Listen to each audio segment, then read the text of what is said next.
Dans cette vidéo, on va voir comment trouver des modèles pour te lancer sur OnlyFans.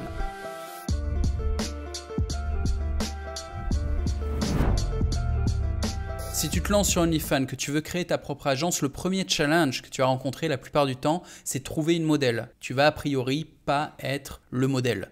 Du coup, je vais te proposer différentes méthodes pour trouver des modèles, la méthode boyfriend, la méthode gentleman, la méthode marketeur, la méthode manager et la méthode big boss. Je m'appelle Jean-Marie Corda, 15 ans d'expérience dans le business adulte, le porno, acteur, réalisateur, producteur. Tu peux taper mon nom sur Google, tu verras. J'ai été classé acteur français numéro 1 sur Xvideo, le plus gros site porno du monde pendant 2 ans. Et j'ai également 10 ans d'expérience en marketing online.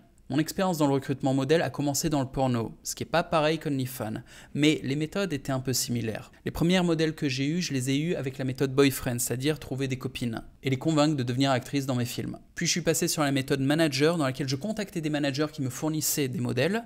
Puis au bout de quelques années, j'utilisais la méthode big boss, c'est-à-dire les modèles venaient d'elles-mêmes vers moi. Je te décris maintenant les différentes méthodes. La méthode boyfriend, on est beaucoup à commencer comme ça, c'est-à-dire tu vas convaincre tes différents partenaires de devenir modèle OnlyFans. Et pour convaincre, il y a besoin d'intimité, il y a besoin que ce soit tes petites copines. C'est difficile de convaincre une nana si c'est juste une copine, une connaissance. Il y a peu de chances qu'elle te fasse assez confiance pour risquer sa réputation parce que c'est quand même ça. Mettre du contenu sexy en ligne, ça veut dire pour la nana mettre en risque sa réputation. Et le contenu sexy sous-entend une forme d'intimité. C'est assez compliqué avec une nana avec qui t'es pas intime de lui parler, de faire du contenu sexy, peut-être même de l'aider à produire ce contenu sexy et en tout cas de l'aider à monétiser ce contenu sexy. Si la nana est simplement une connaissance, elle n'a pas forcément envie de t'envoyer à toi les photos d'elle toute nue.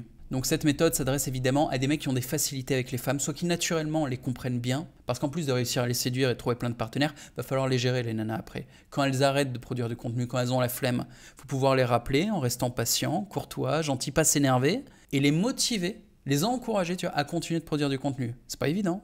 Donc la méthode s'adresse aux dragueurs, aux mecs qui ont un certain lifestyle, qui font des événements, des soirées où il y a plein de nanas, et aux types en général qui ont des facilités avec les femmes.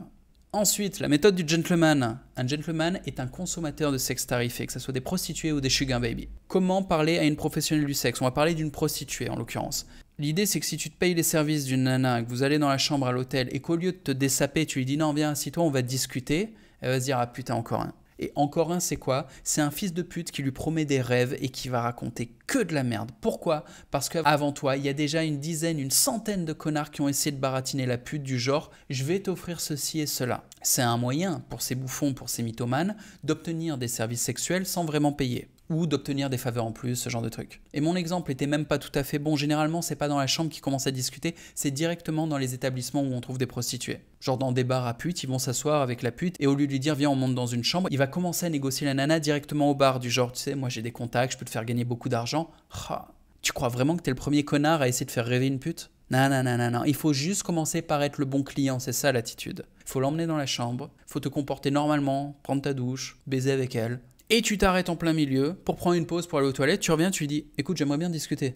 Et là, tu lui parles du fait que t'es agent sur OnlyFans, ou que t'es marketeur, ou que t'es manager, que sais-je. Et tu commences à lui demander « t'es jolie, t'as un Instagram? Ouais, tu monétises ton contenu? Non, ça t'intéresse? Tu veux faire de l'argent? Mais il faut déjà que t'aies payé ta passe et que t'aies eu un comportement de mec normal, ou plutôt de client normal. Pour faire un peu tomber ses barrières et que la meuf, elle ait un tout petit peu d'écoute. Sinon, elle se fout de ta gueule, tout ce qu'elle veut, c'est se dire « attends, là, je veux appliquer mon protocole, je veux me faire payer, faire ma passe, et le reste, je m'en fous. » La prostituée, elle est en mission, tu vois. Quand elle passe sa soirée au club, elle doit ramasser le maximum de pognon, le maximum de clients. Et elle n'a pas le temps pour écouter des conneries. Et elle a un peu espoir qu'elle puisse trouver quand même des meilleures opportunités dans la vie que rester dans le club de prostituées. En vrai, si tu veux sécuriser le truc, reviens la voir. C'est-à-dire que pendant la première passe, tu te comportes de manière impeccable. Tu prends son contact. Si elle refuse de te le filer, c'est pas grave. Tu vois avec la propriétaire de l'établissement combien de temps la fille reste ici et quand tu peux la revoir. Et quand tu reviens voir la fille, elle est très contente. Parce qu'en gros, pour une prostituée, chaque nouveau client, c'est un peu l'angoisse. Elle sait pas sur qui elles vont tomber. Ça peut être un taré, le mec. Donc quand elle t'a déjà vu, que ça s'est déjà bien passé et que tu as montré que tu étais quelqu'un de décent, elle te revoit. À la fois, elle se sent bien, elle se sent safe parce qu'elle va prendre l'argent de la passe sans risquer sa vie. Et en même temps, elle se sent respectée, elle se dit « tiens, le type, il a dit qu'il reviendrait me voir, il tient parole, il est revenu ». Donc là, tu as beaucoup plus de chances qu'elle soit à l'écoute si, au bout de la deuxième passe, quand de nouveau ça s'est très bien passé et que même tu lui apportes un petit cadeau, tu lui as mis un petit pourboire, tu l'as mis bien, quoi, tu as été le bon client.